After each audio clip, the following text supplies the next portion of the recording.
It's patch notes overview time once again for Payday 3 as I'm here to talk you through the presentation from Starbreeze today, talking about update 3 for Payday 3, internally being referred to as 1.1.0, which is a bigger number than the last couple, so they clearly see this as a big update, and there's a fair bit in it, so I can understand the intention there. But we've got a presentation to look through with information on the DLC and some free content. Then I also took a PDF full of notes for DLC and free content and other things they talked about during the stream, as I often do. So flashbang warning incoming, you can see I'll have something to go around with all the extra information here with all the things you need to know about, as well as the presentation. So we're going to balance between the two as we go through. And I'm just adding this in here because I didn't mention at the start of the video, this update is coming next week. Starbreeze confirmed it in everything apart from the dev update. It's happening next week. No specific day next week, just that it is next week. I'm a little bit behind. I was only able to start watching this after the stream had ended, so I'm trying to do a quick catch up. So I'm going to make this recording as quick as possible and not delay on anything. So without any further ado, let's get into it and talk about what's in the presentation. So, they focus on DLC 1, syntax error. I will zoom in and out of this presentation as needed, don't worry.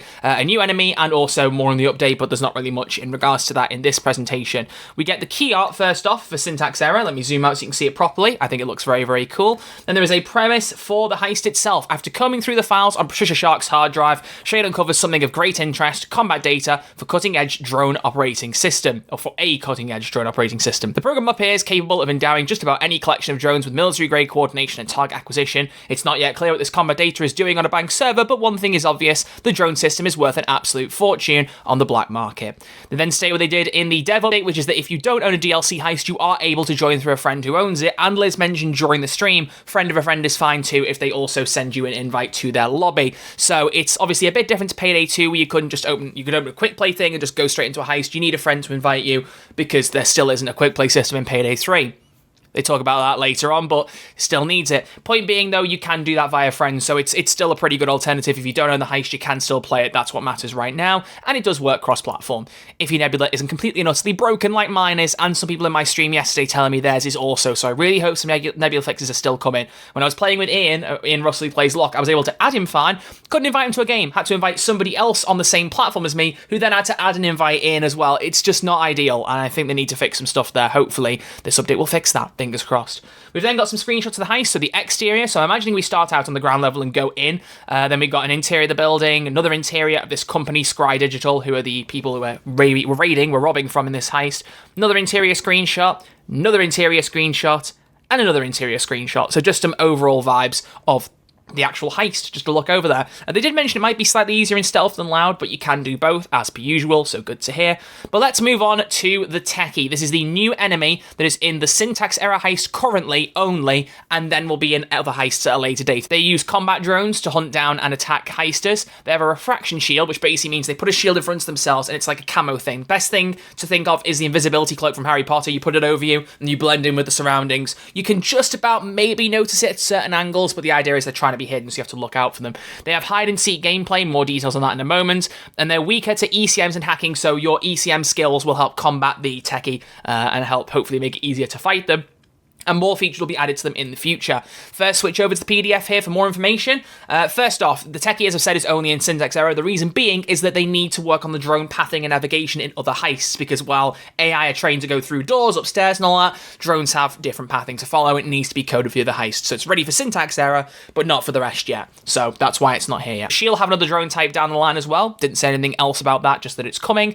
Your health or armor will appear glitched in the corner of your screen, so you might see it like bugging out, etc. when a Techie is near you. That's your hint that one's nearby, and I think the idea is that the closer you are to them, the more glitched out it will get. It's within a certain radius, but it counts above and below, so you could start getting the effect when you're a floor below her, or a floor above, or through a wall. So it's kind of like, imagine a sphere around her of like a 10-meter radius, for example. If you're 10 meters above, 10 meters below, you're still within that radius, you'll get the effects, is the general idea.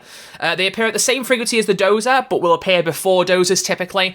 It will take a while for a new one to spawn after killing her, but an FBI assault, like any other special, will increase the spawn frequency. It's also said that she can't interact with your sentries for now, and that might change down the line, but your sentry turrets will attack drones in this update, but that's not going to stay, because the sentry turret skills do say it attacks non-mechanical enemies, and so right now I don't know whether it was unintentional or just a little treat for this update while they're still getting used to it, no idea, probably an unintentional bug, but the idea is that the Techie in other heists, her drones will not be attacked by your turrets once she's added to everything else. So for now, your turrets will attack the drones, later on they won't, so enjoy it while you can. Let's move on then to the DLC weapon pack, Syntax Error. Really good art for a lot of this stuff. I really dig it. So you can see the 3 different guns here, a marksman rifle, a shotgun, and an SMG. So the overall summaries here for the weapon pack. First off, the War 45 SMG is a high damage SMG. They'd noted a lot of complaints about SMGs being too weak, even though they were fun to use, so this one is a big, powerful one. Also note they're aware of requests to make more weapon secondaries, but can't comment for now, so maybe we'll get some SMG secondaries down the line. The FSA 12 shotgun is a shotgun with a magazine. That's the unique standout here. It's also full auto, and the FIK-22 marksman rifle has been quoted as a pea shooter by developer Mio in the stream. He said that it's got a low stopping power and low recoil, so it's about hitting consistent shots to get the kills rather than firing a high-powered shot and then having to re-aim to hit the enemy again or hit a different enemy. So it's a different style of play with the marksman rifle, so fair enough. But here's an overview of the gun. So the War 45 SMG and its available mods. You can see some of the mods you can get on here. I really don't need to read these through. I'm sure you could pause and read them if you want to. I'm not going to waste people's time. Here's your available mods for the FSA 12 full auto shotgun with its magazine, which does have some mag attachments I can mention there. And then the FIK-22 TLR marksman rifle also has that range of attachments. Also included within the weapon pack itself are 2 cosmetics, the BSOD sticker, which I thought for a hot minute was a techie version of Death Sentence 1 Down. It's blue screen of death, I'm just stupid. So you can see that sticker there, and then also a whistleblower charm, which is this USB stick. So you've got both of those included in the weapon pack, so they're DLC. Moving on then, we have the Syntax Error Tailor pack, which for the summary is 4 suits, 4 masks, and 4 pairs of gloves. Here it's noted that there are no level locks to the content, but you still have to buy them with cash like any other DLC item, but none of the items to their knowledge have colour variants.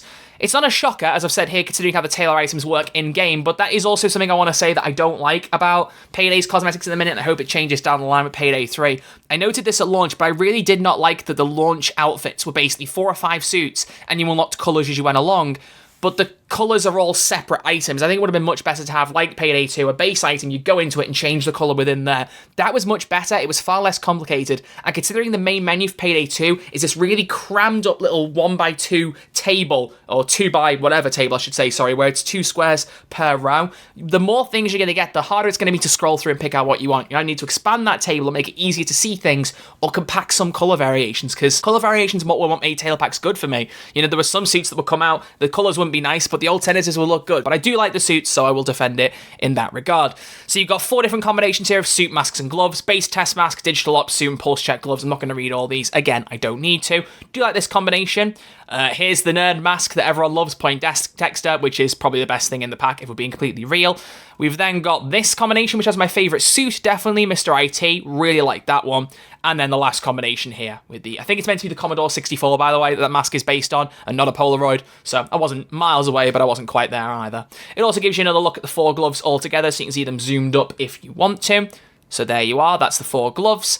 And then after that, there is some more details about 3 things. The last thing to mention in regards to the update itself, the DLC, is that there will be new challenges added to complement the heist and the weapon pack of this DLC, but you can do the heist challenges without owning the heist. So if you join a friend for free, you will also get heist progression challenges completed as well. So that's really good, like that they've done that. So now we move on to the free content. So we have 3 free masks here, you can see. These are, according to Mio, level locked, but very low levels, so you don't need to worry about that too much. And then there is also the Scrambler skill line. Now, if I zoom in a little bit, can I scroll down and just kind of line this up? Purely so, if you need to, there we are, you can pause. So 3, 2, 1, pause it if you need to, and read through, because I already read through all of these in the dev update video, so I don't need to do it again. So there we go, we're done with the PowerPoint. Now from here on out, it's everything they talked about in the stream that didn't have slides. I think, for record, they could have done with more slides here. I think not enough of it was put in the PowerPoint, but regardless. The Scrambler skill line, there's not really much to say about that. We've already talked about it, read through it, but note that picking up ECM jammers again is allowed with the skill line, provided you haven't triggered them. There's a skill to pick up equipment that you've put down if you haven't used it. Basically, you can pick up ECM jammers again if you haven't yet triggered them. You put them down but not used them. But the big thing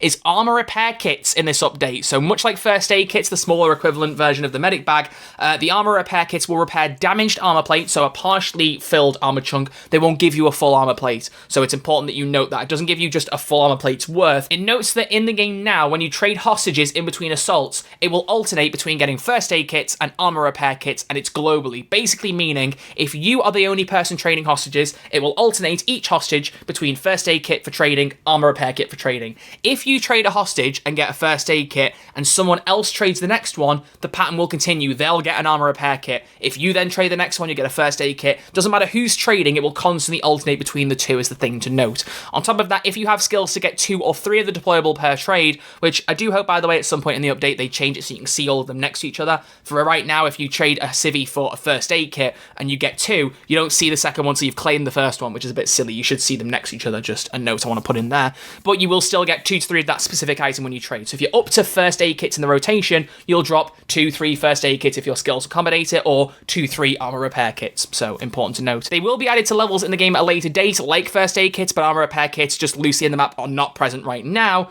But killing dozers will now permanently drop armor repair kits as opposed to first aid kits. Important to note.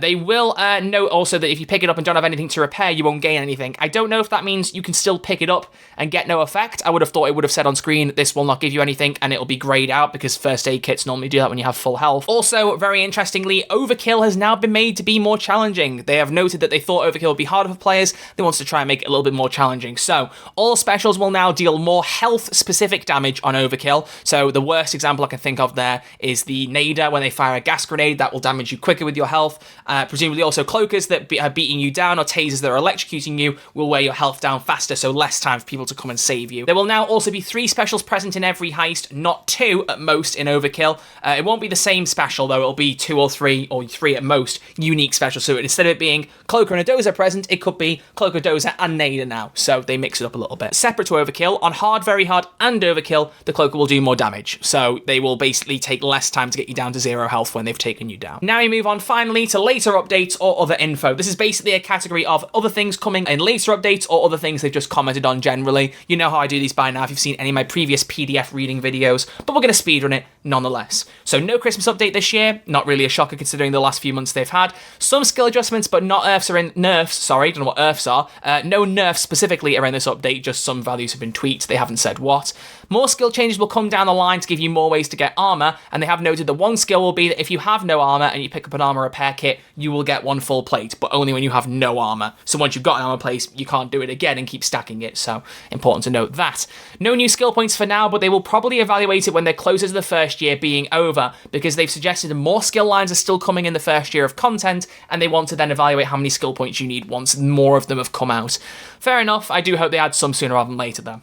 No new overkill weapons quote in this update. Someone also suggested miniguns near the end of the video, and Mio suggested that if you get miniguns, the cops should get them too. Interesting statement. Please don't give us minigun dozers. No payout changes are coming in this heist. Someone said about, if overkill's harder, you get a better reward. That's not the case. They just think overkill is too easy right now for the rewards you get, so they want to make it harder. More interaction animations are coming. Not sure if they're in this update or later, but they are coming. They also said they need to study the new IP payout changes before they see if they need to adjust them. So if you think they're not high enough or too high, whatever it may be, they're going to wait and see how people progress over the next few weeks because the update's not long come out to judge whether it's worth actually tweaking those values. They've also said that they know bag quantities aren't currently accurately reflecting rewards in some places. Basically what that means is, for example, Mio said if you complete Dirty Ice twice with the minimum bags, it gives you more infamy points per minute than completing a full single Dirty Ice to the max bag loot. They're aware that some bag loots aren't really giving you the rewards they should, and they're trying to tweak that, and hopefully that we'll get more news on that down the line.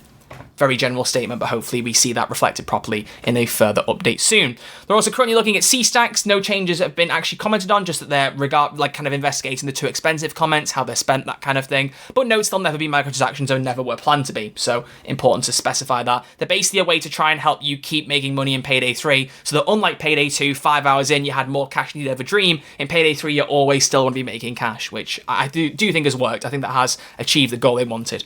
Unready button being worked on. I mean, as I've said, I'm no game dev, I don't know how hard things are, but I really would have hoped that this would have been prioritized a bit more. The fact it's still not in this update, it needs to be, so it really needs to be in the next one soon, because it's just getting a bit silly, in my opinion, personally. Loud and stealth matchmaking filters also being worked on, and quick play will still come back eventually, because it was in the beta, but isn't in the full game. They're still looking at trying to fix the problems that had. Purchasing favors in the lobby or purchasing multiple at once, so zipline bags, ammo bags, armor bags, they're aware of the request.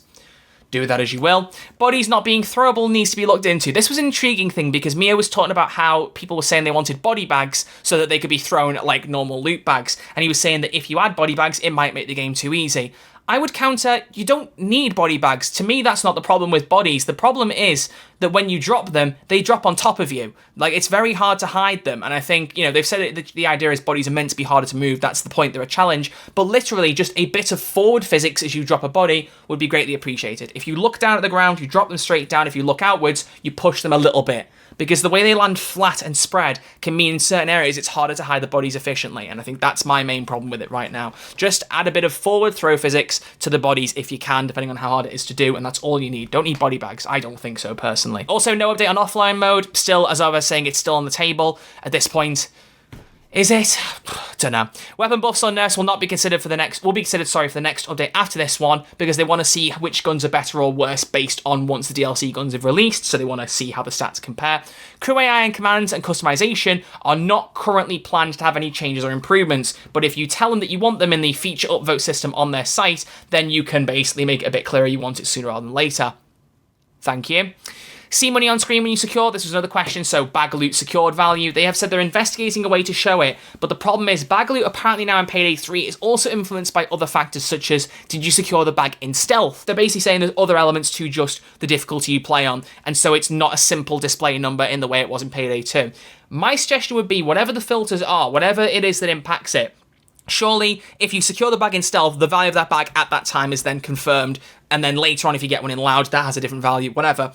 I still think the best way to do it would be like GTA 5's Heists, where you have a take counter in the corner, and as you secure more things, the take counter goes up. You can then see in real time whether securing a bag in stealth is giving you more money, whether it's giving you less if it's in loud, but you're still seeing your money build up. For me, that gives you such a big serotonin boost, and especially in the GTA Heists, it was so cool seeing the money shoot up and everything you were picking up adding to the bag value. And if people don't care, toggle it on and off. You know, it doesn't have to be on the screen, but something like that I think would be a good middle ground to just bag appear on screen. It's a simpler thing, and it makes it a bit easier, and you won't constantly hear that noise of dum every time a bag was secured, so that would be my suggestion. Finally, the last couple of things, you still can't upgrade to silver or gold on PC or PS5, it's only on Xbox, which, really, I mean, it's just shooting themselves in the foot for the first DLC now, because I would have hoped by this point they'd have changed that feature or got it to work on other platforms, but if you own the base game of Payday 3 on PC or PS5, there's no direct silver gold upgrades now, so when the DLC comes out, either you buy the silver or gold edition all over again, or you have to just buy the DLCs individually. Not the most user-friendly system, and I hope that gets fixed very, very soon. Mio, about the miniguns already mentioned. The last thing was in the heist, a way to buy heist-specific favors either in the lobby or main menu, whatever it may be, so things specific to each heist, Golden Shark, elevator access, that kind of thing. They are looking into how favors will be acquired, nothing planned that they can share currently though. That's all they've said. I think paying for heist-specific favors with C-stacks would be a good idea. That was suggested in my stream last night. I think that would be a really good thing to do.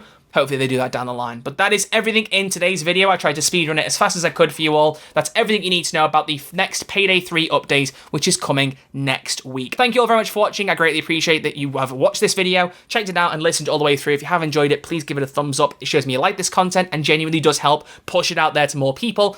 And if you're new around here and haven't already subscribed and you want to stay up to date with all future Payday 3 news on all platforms, click that sub button. It's quick, it's free. I will always love you for doing so, and you will never miss out on any content on this channel because I try and get everything out as fast as possible whenever it happens. So with all that being said, thank you all for watching. I'll see you all very soon with a new video. Please feel free to check me out on Twitch at twitch.tv/RedArcherLive, where I will play a whole bunch of games like Payday 3. Tonight it's Lego Fortnite. Weirdly excited for it, but either way, thank you all for your support. I'll see you all soon with a brand new video. Look after yourselves, stay safe, and I'll see you all in the next one.